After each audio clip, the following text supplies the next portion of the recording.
Hello students, இப்போ நம்ம பார்க்க போகிறது 10ஆம் வகுப்பு கணிதம் 5வது பாடம் ஆயத்தொலை வடிவியல்ங்கிற பாடத்தில் பயிற்சி 5.1ல் 8வது சம் பார்க்க போகிறோம். இதில் என்ன கொடுத்துருக்காங்க? முக்கோணம் ஏபிசியின் பக்கங்கள் ஏபி, பிசி மற்றும் ஏசி ஆகியவற்றின் நடுப்புள்ளிகள் BQR 3 புள்ளிகள் கொடுத்துருக்காங்க. என்க முக்கோணத்தின் முனை புள்ளிகள் AB மற்றும் CA காண்க. மேலும் முக்கோணம் ABCயின் பரப்பை முக்கோணம் PQRன் பரப்புடன் ஒப்பிடுக அப்படின்னு கேட்டிருக்காங்க. முக்கோணம் ABC ஒரு முக்கோணம். அந்த முக்கோணத்தோட முனைகள் என்ன? ABC.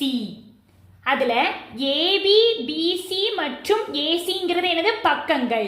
AB, BC, ACங்கிற பக்கங்கள். இந்த பக்கங்களோட நடுப்புள்ளிகள் முறையே BQRன்னு 3 புள்ளிகள் கொடுத்துருக்காங்க. அதாவது ABயின் நடுப்புள்ளி P. ABங்கிற இந்த பக்கத்தோட நடுப்புள்ளி என்ன? P.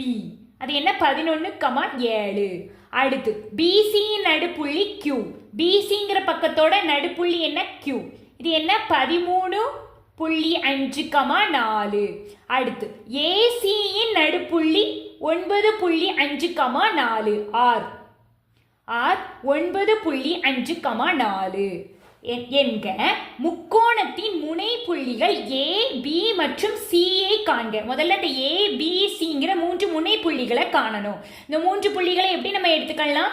X1 Y1, X2 Y2, இதை X3 Y3ன்னு எடுத்துக்கலாம். அப்போ இந்த மதிப்புகளை நீ கண்டுபிடிக்கணும். அடுத்து முக்கோணம் ABCயின் பரப்பை, இந்த ABCங்கிற இந்த முக்கோணத்தோட பரப்பை முக்கோணம் BQRயின் பரப்புடன் ஒப்பிடுக. முக்கோணம் BQR அதாவது PQR இந்த 3 புள்ளிகளை இணைத்து வரக்கூடிய இந்த முக்கோணத்தோட பரப்பையும் ABCங்கிற அந்த பெரிய முக்கோணத்தோட பரப்பையும் ஒப்பிடணும்னு கேட்டிருக்காங்க.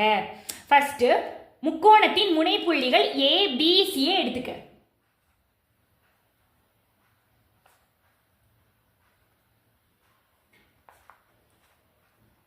முனைகள் இதை நம்ம எப்படி எடுத்திருக்கோம்? A வந்து X1 Y1 எடுத்திருக்கோம். அடுத்து B வந்து X2 Y2ன்னு எடுத்திருக்கோம். அடுத்து C X3 Y3ன்னு எடுத்திருக்கோம். என்க இப்படிதான் எடுத்திருக்கோம். அடுத்து கொஸ்டின்ல என்ன கொடுத்திருக்காங்க? AB, BC, AC ஆகியவற்றின் நடுப்புள்ளிகள் முறையே BQRன்னு கொடுத்திருக்காங்க. அதாவது BQR என்பது என்ன? AB, BC, ACயின் நடுப்புள்ளிகள். இதென்ன கேள்வியில கொடுத்திருக்கான்? கேள்வியில கொடுத்திருக்கதை எழுதிட்டோம். அதாவது ஏபியின் நடுப்புள்ளி P அப்படிங்கிற முதல் கண்டிஷனை எடுத்துக்க. ஏபியின் நடுப்புள்ளி PR. ஏங்கிற புள்ளி என்ன? X1 Y1. அடுத்து Bங்கிற புள்ளி என்ன? X2 Y2. இந்த 2 புள்ளியோட நடுப்புள்ளி தான் என்னது? P. அதாவது ஏபியின்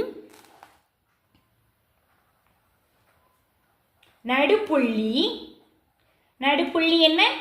ஈக்குவல் டு P. கொடுத்திருக்கிற கண்டிஷனை அப்படியே எழுதியிருக்கேன். ஏபியின் நடுப்புள்ளி P தானே? ஏங்கிற புள்ளி இது, Pங்கிற புள்ளி இது. இந்த ஏபியின் நடுப்புள்ளி என்ன? P. அதாவது ஏபியின் நடுப்புள்ளி கண்டுபிடிக்க ஃபார்முலா என்ன? X1 plus X2 by 2, Y1 plus Y2 by 2. அதாவது இதில் இருக்கக்கூடிய முதல் மதிப்பு, இதில் இருக்கக்கூடிய முதல் மதிப்பு ரெண்டையும் கூட்டணும், பை 2ஆல வகுக்கணும். அடுத்து இதில் இருக்க ரெண்டாவது மதிப்பை கூட்டி 2ஆல வகுக்கணும். இதுதான் ஏபியின் நடுப்புள்ளி கண்டுபிடிக்கிற ஃபார்முலா. இதோட மதிப்பு என்ன? Pன்னு கொடுத்துருவாங்க. Pங்கிற புள்ளி என்ன? 11,7 போட்டாச்சா? இதுல இந்த முதல்ல இருக்கக்கூடிய X1 plus X2 by 2 ஓட மதிப்பு தான் எதுக்கு ஈக்குவல்? இதுல இருக்க 11க்கு சமம். ரெண்டாவது மதிப்பு இதுல இருக்க ரெண்டாவது மதிப்புக்கு சமம். அப்ப அதை அப்படி எழுது. X1 plus X2 by 2 equal to 11. அதே மாதிரி Y1 plus Y2 by 2 equal to 7. இப்போ இதுல இருந்து X1 plus X2 equal to பகுதியில் இருக்க 2 ஈக்குவல்ட்டுக்கு அந்த பக்கம் கொண்டு போகிற, அதாவது இங்கே வகுத்தல்ல இருக்குது அப்படிதானே? வகுத்தல்ல இருக்கையில் ஈக்குவல்ட்டுக்கு அந்த பக்கம் கொண்டு போய் பெருக்கலாக மாறும். அப்போ 11 × 2 என்ன? 22. இது ஒரு சமன்பாடு. இது 1வது சமன்பாடுன்னு எடுத்துக்க. அடுத்து y1 plus y2 equal to இதில் பகுதியில் இருக்கிற ரெண்டை ஈக்குவல்ட்டுக்கு அந்த பக்கம் கொண்டு போகிறேன். அப்போ அதாவது வகுத்தல்ல இருக்கிற ரெண்டை ஈக்குவல்ட்டுக்கு அந்த பக்கம் கொண்டு போகிறேன். அப்படி போனால் என்ன ஆகும்? பெருக்கலாக மாறும். 7 × 2 எத்தனை? y1 plus y2 equal to 14. இது ரெண்டாவது சமன்பாடு. அதாவது ஏபியின் நடுப்புள்ளி பி அப்படிங்கிற ஒரு கண்டிஷனை வச்சு நான் ரெண்டு சமன்பாடு கொண்டு வந்துட்டேன். அதே போல் பிசியின் நடுப்புள்ளி கியூன்னு இருக்கையா, பிங்கிற புள்ளி என்ன? x2 y2, சிங்கிற புள்ளி என்ன? x3 y3, x3 y3. பிசியின் நடுப்புள்ளி, பிசியின் நடுப்புள்ளி என்ன? ஈக்குவல் டு பிசியின் நடுப்புள்ளி Q. அப்போ Q. பிசியின் நடுப்புள்ளி கண்டுபிடிக்க ஃபார்முலா என்ன? இதில் இருக்க முதல் மதிப்பு இதில் இருக்க முதல் மதிப்பு ரெண்டையும் கூட்டி 2ஆல் வகுக்கணும். அப்போ x2 plus x3/2 கமா இதில் இருக்க ரெண்டாவது மதிப்பு இதில் இருக்க ரெண்டாவது மதிப்பு y2 plus y3/2 equal to Qங்கிற புள்ளி என்ன? Qங்கிற புள்ளி 13.5,4.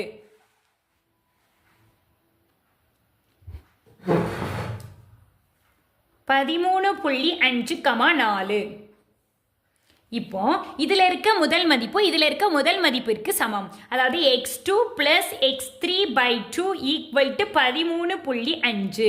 இதில் இருக்க ரெண்டாவது மதிப்பு இதில் இருக்க ரெண்டாவது மதிப்பிற்கு சமம். y2 plus y3/2 equal to 4.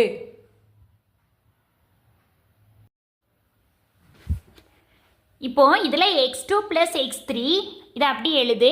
x2 plus x3 equal to இப்போ வகுத்தில் இருக்க ரெண்டு ஈக்குவல்ட்டுக்கு அந்த பக்கம் கொண்டு போயில பெருக்கலாம் மாறும். அப்போ பெருக்கினா என்ன வரும்? 13.5ஓட 2 பெருக்கணும். 13.5 × 2.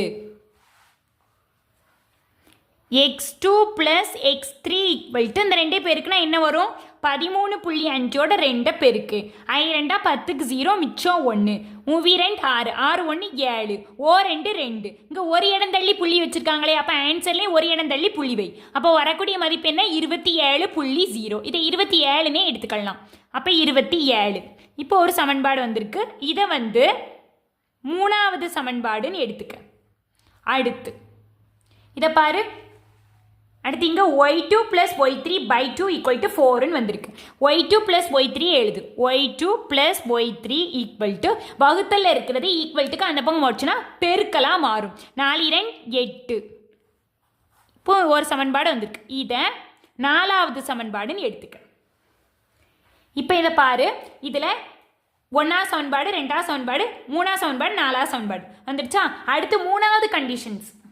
மூணாவது கண்டிஷன் என்ன? ஏசியின் நடுப்புள்ளி R. அதை யூஸ் பண்ணு.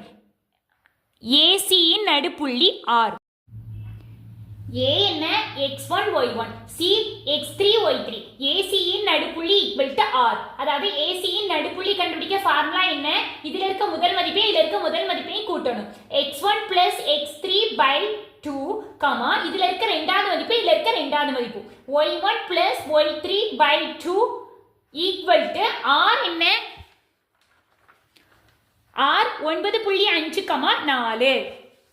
9.5,4. இப்போ இதில் இருக்க முதல் மதிப்பு இதில் இருக்க முதல் மதிப்பிற்கு சமம்.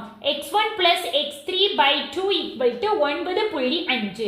ரெண்டாவது மதிப்பு ரெண்டாவது மதிப்பிற்கு சமம். y1 plus y3/2 equal to 4. அடுத்து x1 plus x3 equal to இதில் வகுத்தல் இருக்க ரெண்டை ஈக்குவல்ட்டுக்கு அந்த பக்கம் கொண்டு போவே என்ன ஆகும்? பெருக்கலாம் மாறும். 9.5 × 2 வரும். அதே மாதிரி இங்கே y1 plus y3 equal to வகுத்தல் இருக்க ரெண்டை ஈக்குவல்ட்டுக்கு அந்த பக்கம் கொண்டு போவே பெருக்கலாம் மாறும். 4 × 2. இப்போ x1 plus x3 equal to 9.5 × 2 பெருக்கு. 9.5 2.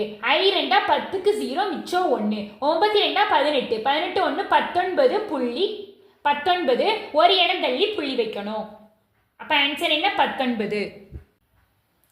அடுத்து y1 plus y3 = 4 2 8. இது ஒரு சமன்பாடு, இது ஒரு சமன்பாடு. இது எத்தனாவது சமன்பாடு? நம்ம ஏற்கனவே 3 4 கண்டுபிடிச்சிருக்கோம். இப்போ 5 6. இது 5வது சமன்பாடு, இது 6வது சமன்பாடு. இப்போ முதல்ல x மதிப்பு இருக்கக்கூடிய சமன்பாடுகளையா பாரு. அதாவது 1வது சமன்பாடு x1 plus x2. அடுத்து 3வது சமன்பாடு பாரு x2 plus x3. அடுத்து இப்போ வந்திருக்க 5வது சமன்பாடு x1 plus x3. இப்போ இது எல்லாமே x மதிப்புகளா இருக்குது. அப்போ முதல்ல இந்த சமன்பாடுகளை மட்டும் எடுத்துக்க. அதாவது 1 3 இப்போ வந்திருக்க 5. இந்த 3 சமன்பாடுகளையும் கூட்டு. 1 கூட்டல் 3 கூட்டல் 5. 3 சமன்பாடுகளையும் கூட்டு. x மதிப்புகளை மட்டும் நான் முதல்ல செஞ்சுக்கிட்டு இருக்கேன். இப்போ 1வது சமன்பாடு என்ன? x1 plus x2. இப்போ இடதுபுறமா இருக்கக்கூடிய மதிப்புகளையா முதல்ல கூட்டு. x1 plus x2. 1வது சமன்பாடு x1 plus x2 இடதுபுறம் கூட்டல். அடுத்து 3வது சமன்பாட்டில் இடதுபுறம் என்ன இருக்கு? x2 plus x3. x2 plus x3 plus அடுத்து 5வது சமன்பாட்டில் x1 plus x3. x1 plus x3 equal to இப்போ வலதுபுறம் உள்ள மதிப்புகளையா கூட்டு. நம்பர்களை 22 27 அடுத்து 19. 22 கூட்டல் 27 கூட்டல் 19. இப்போ இது எல்லாத்தையும் கூட்டு. என்ன வரும்? இங்க ஒரு x1 இருக்கு, இங்க ஒரு x1 இருக்கு. அப்போ 2x1 பிளஸ் இங்க ஒரு x2 இங்க ஒரு x2. 2x2 பிளஸ் இங்க ஒரு x3 இங்க ஒரு x3.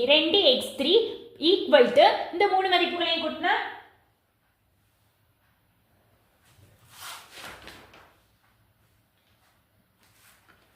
68. இப்போ இதை பாரு, இது 2x1 2x2 2x3 எல்லாத்துலேயும் 2 மடங்குகளாக தான் இருக்குது. அப்போ இது எல்லாத்தையும் 2ஆல வகுத்துக்கலாம், கொஞ்சம் சிறிய வடிவத்துக்கு கொண்டு வரதுக்காக. இப்போ இது எல்லாத்தையும் 2ஆல வகுக்கணும். என்ன செய்யணும்? இருபுறமும் 2ஆல் வகுக்க. இப்போ இதை 2ஆல வகுத்தா என்ன வரும்? x1. இதை 2ஆல வகுத்தா x2. இதை 2ஆல வகுத்தா x3 ஈக்குவல் டு 68 2ஆல வகுத்தா என்ன வரும்? 68/2. ஓ 2 2 3 2 6 4 2 8 34. இப்போ ஒரு சமன்பாடு வந்திருக்கு. இந்த சமன்பாடு என்ன எடுத்துக்கலாம்? 7வது சமன்பாடுன்னு எடுத்துக்கலாம். ஓகே, இப்போ நம்ம கண்டுபிடிக்க வேண்டிய நம்மளுக்கு x மதிப்புகளாக வரக்கூடிய அந்த சமன்பாடுகளை மட்டும் பாது. இப்போ பிரதியீட்டு முறையை யூஸ் பண்ண போகிறோம். பிரதியீட்டு முறைனா என்ன? இந்த மதிப்புல நம்மளுக்கு தெரிஞ்ச ஏதாவது மதிப்புகளை பிரதியிடணும். பாரு, இது 1வது சமன்பாடை பாரு. 1வது சமன்பாடுல x1 plus x2 ஓட மதிப்பு 22ன்னு இருக்குது. 22ன்னு இருக்கா? அப்போ இந்த x1 plus x2 பதிலாக என்ன போடலாம்? 22 போடலாமா? இதை எதில் போடுறேன்னா 7வது சமன்பாட்டில் போடுறேன். அப்போ 1ஐ 7இல் பிரதியிட. பிரதியிட்டா என்ன நடக்கும்? x1 plus x2 பதிலாக 22 போடுறேன். Plus x3 = 34. அப்போ இதில் இருந்து x3 = 34. இந்த பிளஸ் 22 ஈக்குவல்ட்டுக்கு அந்த பக்கம் போவையில் மைனஸ் 22. x3 = 2 கழிச்சா என்ன வரும்? 12. x3யோட மதிப்பு கிடைச்சிருச்சா? இப்போ இந்த x3 வரக்கூடிய அந்த சமன்பாடுகளை நான் பாரு. இதுல என்ன வருது? 3வது சமன்பாட்டில் x3 வருது, 5வது சமன்பாட்டில் x3 வருது. அப்படிதானே? ஏதாவது ஒரு சமன்பாடை நீ எடுத்துக்கோ. இப்போ 5வது சமன்பாடு நான் எடுத்துக்கட்டுமா? x3 = 12ஐ 5இல் பிரதியிட.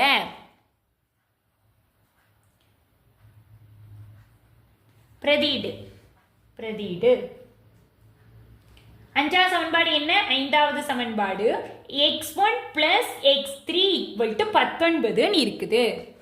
அப்போ இப்போ x3 = 12 வந்து இதில் போடு. x3 பதிலாக 12 போடு. அப்போ x1 plus 12 = 19. அப்போ x1 = 19. 12 ஈக்குவல்ட்டுக்கு அந்த பக்கம் கொண்டு போவையில் ப்ளஸ் 12 மைனஸ் 12 மாறும். 2 கழிச்சா x1 = 7. கிடைச்சிருச்சா? இப்போ x3யோட மதிப்பு கிடைச்சிருச்சு, x1ஓட மதிப்பு கிடைச்சிருச்சு. இப்போ நம்மளுக்கு வர வேண்டியது x2 மட்டும்தான் வேணும்.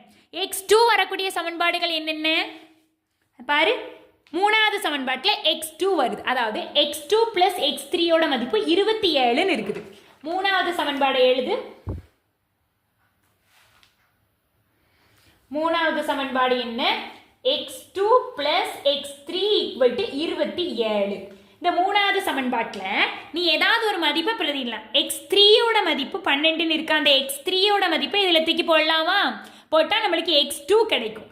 அப்போ x3 ஈக்குவல் டு 12ஐ 3ல் பிரதியிடு. பிரதியிட்டா என்ன வரும்? இதில் x3 பதிலாக 12 போடு. அப்போ x2 அப்படி இருக்கும், பிளஸ் x3 இருக்கிற இடத்துல 12 போடும். 12 ஈக்குவல் டு 27. அப்போ x2 ஈக்குவல் டு 27, ஈக்குவல்ட்டுக்கு அந்த பக்கம் உள்ள 27 அப்படி எழுது. இப்போ இதில் ப்ளஸ் 12 ஈக்குவல்ட்டுக்கு அந்த பக்கம் கோவையில் மைனஸ் 12 மாறும். x2 ஈக்குவல் டு என்ன வந்துருச்சு? 15. x2 கிடைச்சிருச்சா? இப்போ நம்மளுக்கு இதுலேருந்து என்ன கிடைச்சிருச்சு? x1, x2, x3 கிடைச்சிருச்சு. இப்போ y மதிப்புகள் வரக்கூடிய அந்த சமன்பாடுகளை நான் எடுத்துக்க. என்ன சமன்பாடுகள்னா இருக்குது? ரெண்டாவது சமன்பாடு y1 plus y2 equal to 14. நாலாவது சமன்பாடு y2 plus y3 equal to 8. அடுத்து ஆறாவது சமன்பாடு இருக்குது. அந்த சமன்பாடுகளை மட்டும் எடுத்துக்கோ. எழுதிட்டேனா? இது ரெண்டாவது சமன்பாடு, நாலாவது சமன்பாடு, ஆறாவது சமன்பாடு. இப்போ இந்த ஃபர்ஸ்ட் இந்த மூணு மதிப்புகளையும் கூட்டு. 2 கூட்டல் 4 கூட்டல் 6. 3 கூட்டினா என்ன வரும்? இடதுபுறத்தில் இருக்கிற மதிப்புகளைனா தனியா கூட்டு. y1 plus y2, அடுத்து plus y2 plus y3 plus அடுத்து y1 plus y3, y1 plus y3 equal to இப்போ வலதுபுறம் இருக்கக்கூடிய மதிப்புகளைனா கூட்டு. 14 கூட்டல் 8 கூட்டல் 8. இப்போ இந்த மதிப்புகளைனா கூட்டினா என்ன வரும்? இங்க ஒரு y1, இங்க ஒரு y1. அப்ப 2y1 கூட்டல் அடுத்து y2 இருக்கு, y2 இருக்கு, 2y2 கூட்டல் y3, y3, 2y3 equal to இதை நம்மளையும் கூட்டணும்.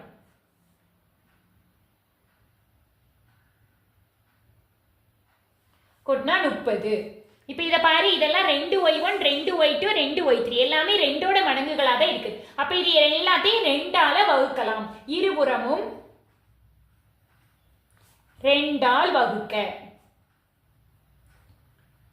வகுத்தா என்ன வரும்? இது 2ஆல வகுத்தா என்ன? 2y1 by 2 கூட்டல் 2y2 by 2 கூட்டல் 2y3 by 2 equal to 30 by 2. என்ன வரும்? ஒரு 2 ஒரு 2 ஒரு 2 ஒரு 2 ஒரு 2 ஒரு 2 ஒரு 2 2 15 2 30. அப்போ y1 கூட்டல் y2 கூட்டல் y3 ஈக்குவல் டு 15. ஒரு சமன்பாடு வந்துருச்சா? இதை 7ன்னு எடுத்துக்க. இதை 8ன்னு எடுத்துக்க. ஏன்னா நம்ம ஆல்ரெடி 7ன்னு வச்சிருக்கோம், அதனால இப்போ இதை 8ன்னு எடுத்துக்கிட்டோம். இப்போ என்ன செய்யணும்? இதுல ஒரு ரெண்டாவது சமன்பாடு பாரு. y1 plus y2ஓட மதிப்பு 14 நம்மளுக்கு தெரியும். அப்ப இதுல y1 plus y2 பதிலா 14 தூக்கி போடலாமா? போட்டா நம்மளுக்கு y3 கிடைக்கும். அப்போ 8ல் 2ஐ பிரதியிடு. 8ல் 2 தூக்கி போட்டா என்ன வரும்? y1 plus y2 பதிலா 14 போடு. y1 plus y2 பதிலா 14 கூட்டல் y3 ஈக்குவல் டு 15. அப்ப இதுல இருந்து y3 தானே நம்மளுக்கு வேணும். y3 மட்டும் இங்க வச்சுட்டு ஈக்குவல் டு 15 அப்படியே எழுது. இது பிளஸ் 14 ஈக்குவல் டுக்கு அந்த பக்கம் கொண்டு போகல மைனஸ் 14 மாறும். அப்போ y3 ஈக்குவல் டு 1. ஒரு மதிப்பு கிடைச்சிருச்சா? அடுத்து இந்த y3 ஈக்குவல் டு 1 இந்த மூணு சமன்பாடுகள்ல ஏதாவது ஒன்றுல பிரதியிடு. எதுல y3 வருது? இங்கே எதுல y3 வருது? இதுல வருது, இதுல வருது. அப்ப 4 அல்லது 6 ஏதாவது ஒன்றுல பிரதியிடு. 4ல பிரதியிடுமா? அப்போ y3 ஈக்குவல் டு 1ஐ 4ல் பிரதியிடு. ஓகே, அப்ப பிரதியிட்டா என்ன வரும்? நான்காவது சமன்பாடு என்ன? நான்காவது சமன்பாடு y2 plus y3 equal to 8ன்னு இருக்கு. அதுல y3 ஈக்குவல் டு 1 தூக்கி பிரதியிடு. அப்போ y2 plus 1 ஈக்குவல் டு 8. அப்போ y2 ஈக்குவல் டு என்ன வரும்? ஈக்குவல் டுக்கு அந்த பக்கம் இருக்க 8 அப்படியே எழுது. இந்த பிளஸ் 1 ஈக்குவல் டுக்கு அந்த பக்கம் கொண்டு போய் என்ன ஆகும்? மைனஸ் 1 மாறிடும். அப்போ y2 ஈக்குவல் டு 7. y2 கிடைச்சிருச்சா? இப்போ இந்த y2ஓட மதிப்பை எதுலையாவது பிரதியிடு. நம்மளுக்கு வர வேண்டியது என்ன? y1 தான் வரணும். அப்போ y1 வரக்கூடிய சமன்பாடு என்ன? ரெண்டாவது சமன்பாடு இருக்கு, ஆறாவது சமன்பாடு இருக்கு. நம்மளுக்கு தேவையான y2வும் கிடைச்சிருச்சு, y3யும் கிடைச்சிருச்சு. அப்ப ஏதாவது ஒரு மதிப்பை ஏதாவது ஒரு சமன்பாட்டில் பிரதியிடலாம். இப்போ y2ஓட மதிப்பை நான் பிரதியிட போறேன். எதுல பிரதியிடலாம்? ரெண்டாவது சமன்பாட்டில் பிரதியிடலாம். y1 plus y2 equal to 14ன்னு இருக்குது. ரெண்டாவது சமன்பாடு என்ன? y1 plus y2 equal to 14. அதுல நம்மளுக்கு தெரிஞ்சது என்ன? y2 equal to 7 தான் தெரியும். இதை 2இல் பிரதியிடு. ஓகே, இந்த ரெண்டாவது சமன்பாட்டில் நான் பிரதியிட போறேன். y2 பதிலாக 7 தூக்கி போட போறேன். அப்போ y1 அப்படி இது இருக்கும், பிளஸ் இந்த 7 இங்க போட்டோம்னா 7 ஈக்குவல் டு 14. அப்போ y1 ஈக்குவல் டு அங்க ஈக்குவல் டு அந்த பக்கம் இருக்க 14 அப்படியே போடு. இந்த பிளஸ் 7 ஈக்குவல் டு அந்த பக்கம் கொண்டு போவையில மைனஸ் 7 மாறும். அப்போ y1 ஈக்குவல் டு 7 வந்துடுச்சா? இப்போ நம்மளுக்கு என்னென்ன கிடைச்சிருச்சு? y1 y2 y3 கிடைச்சிருச்சு. இப்போ ஏற்கனவே நம்மளுக்கு என்ன கிடைச்சிரு? x1 x2 x3. இப்போ இதுல இருந்து நம்மளுக்கு தேவையான அந்த முக்கோணத்தோட புள்ளிகள் கிடைச்சிரும். a b c அந்த புள்ளிகளை எழுதுவோமா? ஏங்கிற புள்ளி என்ன? x1 y1, bங்கிற புள்ளி x2 y2, cங்கிற புள்ளி x3 y. இப்போ முக்கோணம் abcயின் முனைகள். a என்ன? x1 y1. x1 மதிப்பு என்ன? x1 7, y1 7. a எத்தனை? 7, 7. அடுத்து b என்ன? x2 y2. அப்ப x2 மதிப்பு என்ன? x2 மதிப்பு 15, y2 மதிப்பு 7. அப்ப 15, 7. அடுத்து c என்ன? x3 y3. x3 மதிப்பு என்ன? 12, y3 என்ன? 1. 12, 1 வந்துடுச்சா? இப்போ கொஸ்டின்ல என்ன கேட்டிருக்காங்க? முக்கோணம். இப்போ ஏபிசிங்கிற புள்ளிகள் கண்டுபிடிச்சாச்சு. இப்போ முக்கோணம் ஏபிசியின் பரப்பை முக்கோணம் பிக்யூஆரின் பரப்புடன் ஒப்பிடுக. இப்போ கண்டுபிடிச்ச ஏபிசிங்கிற அந்த புள்ளியோட பரப்பை கண்டுபிடிக்கணும். அப்போ முக்கோணம் ஏபிசியின் பரப்பு, ஏபிசியின் பரப்பு கண்டுபிடிக்க ஃபார்முலா என்ன? 1/2 modulus x1 y1 x2 y2 x3 y3 மறுபடியும் x1 y1. மேலேருந்து கீழே, கீழேருந்து மேலே அம்புக்குறி போட்டு வச்சுக்கோ.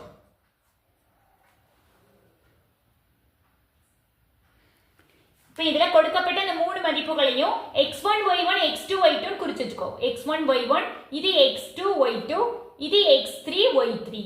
இந்த 3 மதிப்புகளை கொண்ட அந்த முக்கோணத்தோட 3 முனைப்புள்ளிகளை கொண்ட முக்கோணத்தோட பரப்பு தான் கண்டுபிடிக்கணும். அப்ப இதுல அப்படியே பிரதியிட்டா முக்கோணம் ஏபிசியின் பரப்பு 1/2 மாடுலஸ் x1 y1 என்ன?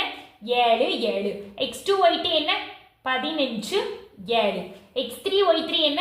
12, 1. மறுபடியும் x1 y1 7, 7. மாடுலஸ் முடிச்சுக்கோ. இப்போ 1/2 பிராக்கெட். இப்போ என்ன செய்யணும்? மேலேருந்து கீழே பெருக்கணும். 7, 7 49 பிளஸ் 15 × 1 15 பிளஸ் 12 84. பிராக்கெட் க்ளோஸ் பண்ணு. அடுத்து மைனஸ் பிராக்கெட் ஆரம்பி. கீழே இருந்து மேலே பெருக்கிற டன். 7 × 15 105 பிளஸ் 7 × 12 84 பிளஸ் 7 × 1 7. பிராக்கெட் க்ளோஸ் பண்ணு. பெரிய பிராக்கெட்டை இங்கே க்ளோஸ் பண்ணிடு.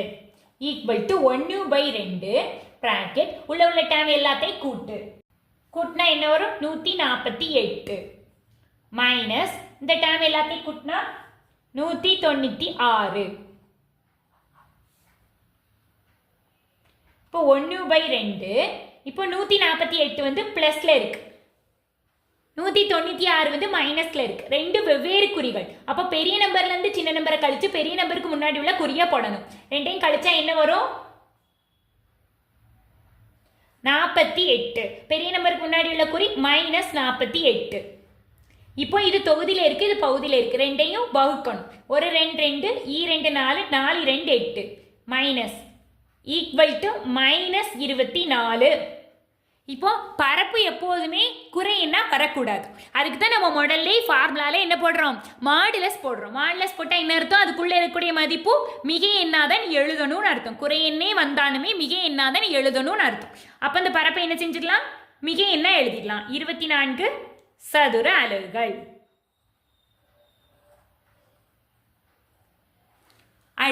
அடுத்து என்ன கண்டுபிடிக்கணும், முக்கோணம் PQRின் பரப்பு. முக்கோணம் PQRின் பரப்பு தானே. P என்ன 11,7.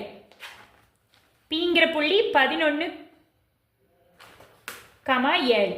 அடுத்து Qங்கிற புள்ளி என்ன 13.5,4. 13.5,4. அடுத்து Rங்கிற புள்ளி என்ன 9.5,4. 9.5,4. இப்போ இந்த 3 புள்ளிகளால் உருவாகிற முக்கோணம் PQRின் பரப்பு காணும். முக்கோணத்தின் பரப்பு கண்டுபிடிக்க ஃபார்முலா என்ன, 1/2 modulus x1 y1 x2 y2 x3 y3 மறுபடி x1 y1. அம்புக்குறி போட்டு வச்சுக்கோ.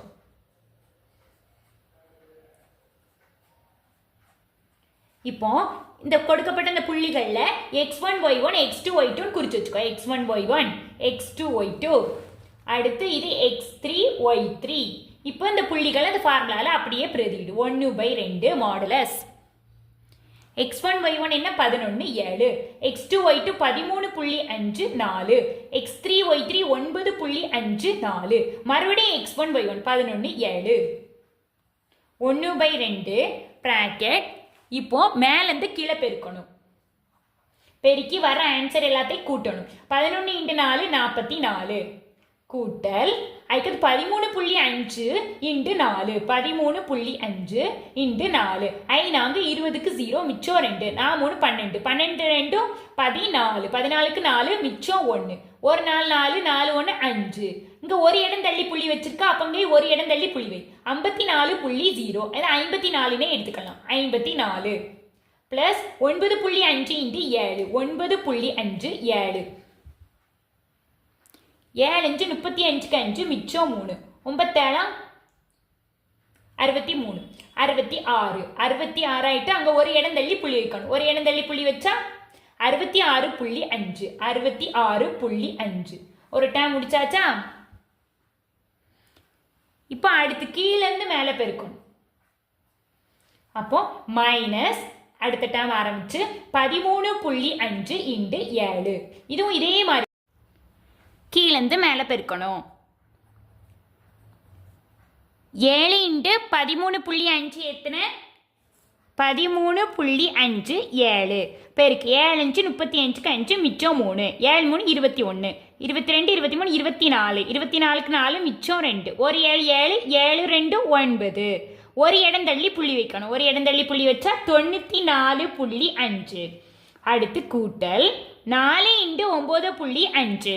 ரெண்டை கூட்டினா என்ன வரும் 9.5ஓட 4 பெருக்கணும். பெருக்குனா 5 4 20. 20க்கு 0 மிச்சம் 2. 9 36. 37 38. ஒரு இடம் தள்ளி புள்ளி வைக்கணும். 38.0. 38ன்னு எழுதலாம். 38 கூட்டல் 11 × 4 44. ப்ராக்கெட் க்ளோஸ் பண்ணு. பெரிய ப்ராக்கெட்டை க்ளோஸ் பண்ணு. இப்போ என்ன வருது 1/2 ப்ராக்கெட். உள்ள டைம் எல்லாத்தையும் கூட்டணும். கவனமாக கூட்டணும். 44 54 அடுத்து 66.5 இருக்கு. 66ங்கிற முழு நம்பர், 0.5ங்கிறது புள்ளிக்கு அப்புறம் போடணும் தசமேன். அப்போ மேலே என்ன பண்ணலாம், மேலே புள்ளி வச்சு 0 போடலாம், புள்ளி வச்சு 0 போடலாம். இதுக்கு நேரம். அப்போ இது அம்படை கூட்டம் என்ன வரும் 5 164. புள்ளிக்கு நேரம் புள்ளி வை. ஆன்சர் என்ன 164.5. 164.5 கழித்தல். இப்போ இது எல்லாத்தையும் கூட்டணும். எப்படி 94.5 அடுத்து 38 44. முழு நம்பருக்கு நேரம் முழு நம்பரை போடும். புள்ளிக்கு அப்புறம் 0. புள்ளிக்கு அப்புறம் 0 வை. இப்போ இது எல்லாத்தையும் கூட்டினா என்ன வரும் 5. புள்ளிக்கு நேரம் புள்ளி வச்சு இது அம்பனை கூட்டினா 76 176.5 ப்ராக்கெட் க்ளோஸ் பண்ணு. இப்போ 1/2. இப்போ ப்ராக்கெட்குள்ளே இருக்க டேமை பாரு, இது ப்ளஸில் இருக்குது, இது மைனஸில் இருக்குது. ரெண்டு வெவ்வேறு குறிகள். அப்போ பெரிய நம்பர்லேருந்து சின்ன நம்பரை கழித்து பெரிய நம்பருக்கு முன்னாடி உள்ள குறியை போடணும். பெரிய நம்பர் என்ன? 176.5. அதுக்கு சின்ன நம்பர் 164.5. கழிச்சா 0 2 1 12.0 வருது. 12 மட்டும் எடுத்துக்கலாம். குறி என்ன? மைனஸ் 12. இப்போ இந்த ப்ராக்கெட்குள்ள உள்ள டேமுக்கு 1/2 இடையில பெருக்கல் இருக்கு. அப்போ பெருக்கல். இப்போ -12 தொகுதியில் இருக்கு, 2 வந்து பகுதியில் இருக்கு. அப்போ ரெண்டையும் வகுக்கலாம். ஒரு 2 2 6 12 ஈக்குவல் டு -6.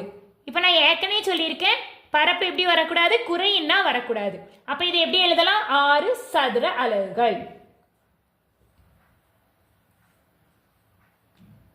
இப்போ இது PQRின் பரப்பு. ABCயின் பரப்பு என்ன வந்துரு? 24ன்னு வந்துரு.